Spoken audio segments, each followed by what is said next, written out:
يلا. بسم الله الرحمن الرحيم، اللهم صل على سيدنا محمد وعلى اله وصحبه وسلم علينا كده. طبعا جاي لنا الاستاذه الهام البدري. دي كان تاني مره تاخد من عندنا فسيخ، وطبعا قلت لها انا هعمل معاكي فيديو بقى وعرض الحاجه اللي عندي. عرض بقى ايه؟ عرض الشام اللي عندي ده، حاجه كده بصوا، يعني مش قادره اقول لكم الجمال والحلاوه. بسم الله ما شاء الله، بسم الله ما شاء الله. لا ما تخليش بسم الله ما وشك شاء الله. للنور، خلي وشك للمحل من جوه. شايفين الجمال، الحلاوه، بسم الله ما شاء الله. والطعامه، حاجه كده بقى مش قادره اقول لكم على جمالها. الحبايه يا جماعه كيلو، ده ما شاء الله اهي، حبايه كيلو ما شاء الله ما شاء الله. لحمه بقى لباني، لحمه بتلو، لا ده حاجه ما شاء الله، سايحه كده ومربربه ما شاء الله ما شاء الله. وجميلة. وطبعا ما شاء الله. هي خليله، بس يعني قالت لي خليلي من الصغير شويه، فطبعا ما انت هتكملي بقى من التاني. اكملك من الكبير. اه قالت لي خليلي من اللي هو 3 حبات كيلو، خلت لها اول. طبعا عندنا 3 حبات ما شاء الله تبارك الله اهو، حاجه كده برضو اخر جمال وحلاوه.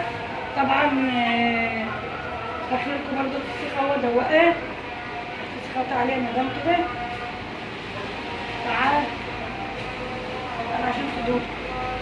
ما شاء الله يا ام احمد، ماشي جميل. بس يظنوا معانا هي دي مش اول مره اخد من هنا فسيخ البحار. ام احمد طبعا غنيه عن التعريف. بصراحه انا خدته من عندها وكنت موديه الكليه، والنهارده نفس الوضع برضو. بصراحه الناس كانت معجبه بيه جدا، بطعامته وبيه كفسيخ حقيقي. سناجيبي قولي. ما شاء الله.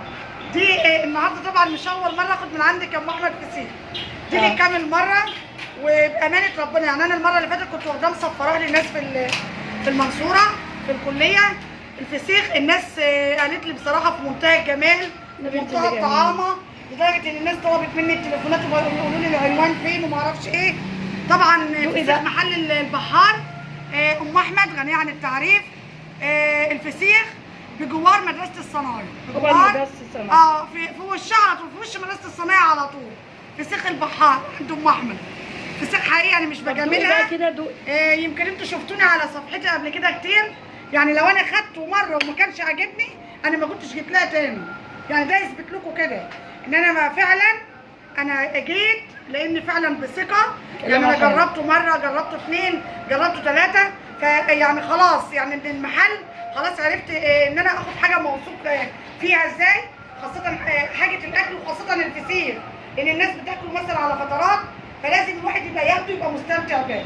عشان كده انا عرفت مكاني فين، وباجي على طول في محل البحار، ما برضاش ان انا اغيره من ساعه ما انا اخدته وطقته وطعمته، ومن ساعه ما انا صفرت منه للناس كمان الزملاء اللي طلبوه مني. حقيقي بجد كله شكر في الفسيخ وفي الجوده بتاعته وفي طعامته حقيقي، فبكل امانه وبكل دوقي بقى يلا. انا مش هعرف ادوق دلوقتي.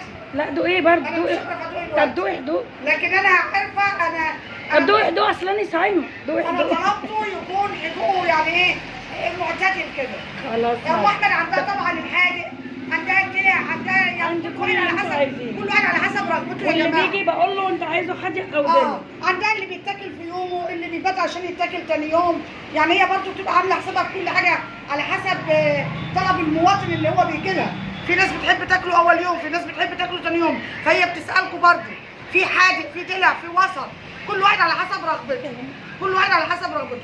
فانا عشان عارفه المصدر الموثوق هنا عند ام احمد، انا بتجه للمحل اللي انا جربته مره و2، خلاص يبقى بقى في مصداقيه. عرفت طريقه ان انا اخد حاجه وحاجه تتاكل وحاجه ان انا اتشرف بقى سواء لبيتي لاسرتي، او ان انا اتشرف بقى ان انا اوديها اهداء لزملائي، اي حاجه يبقى برضه حاجه على ثقه.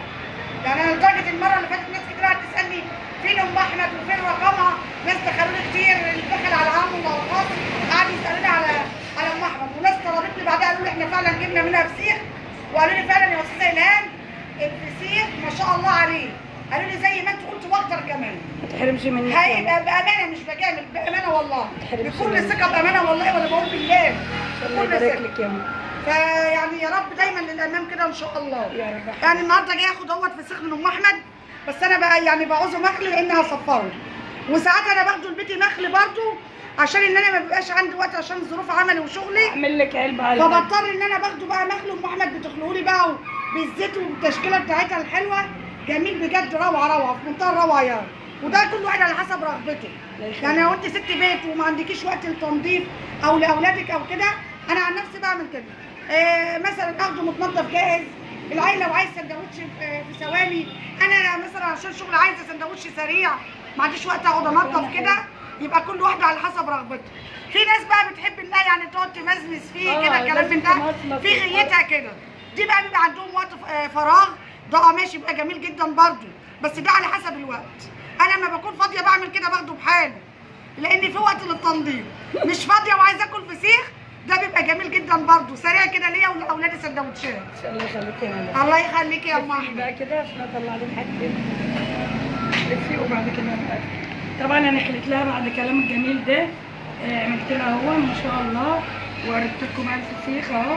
هات لي علب، انت جايب لي كل العلب دي لازم شيل العلب وحطها مكانها. عايزه واحده بس. طبعا بحط لها في العلبه زي ما انتم شايفين كده. ما شاء الله تبارك الله، حاجه كده بقى يعني اخر جمال. شايفين؟ ايوه على الطبيعه. خلي بالكم يا جماعه، حتى الفسيخه الجلده يعني ايه زي ما انتم شايفين كده، الجلده بتبقى مفيش. ما يعملوهاش. ما يعرفوش فعلا. صنعه بقى كل واحد ادي العيش لخبازه زي ما بيقولوا. الله يخليك. ده حقيقه، يعني مفيش تدهور فيه، ده يمكن انت تدهوريه في بيتك، انما ده بصراحه يعني طالعه بحالها، الواحده بوحدتها. زي ما قلت لكم عندي شتانه يا جماعه، اللي عايز الحبايه كيلو وربع وكيلو ونص عندي. ما شاء الله ما شاء الله. لا حاجه جميله، ربع كيلو ونص. حاجه جميله ما شاء الله. انا عارفه على قد اقفلي بقى خلاص.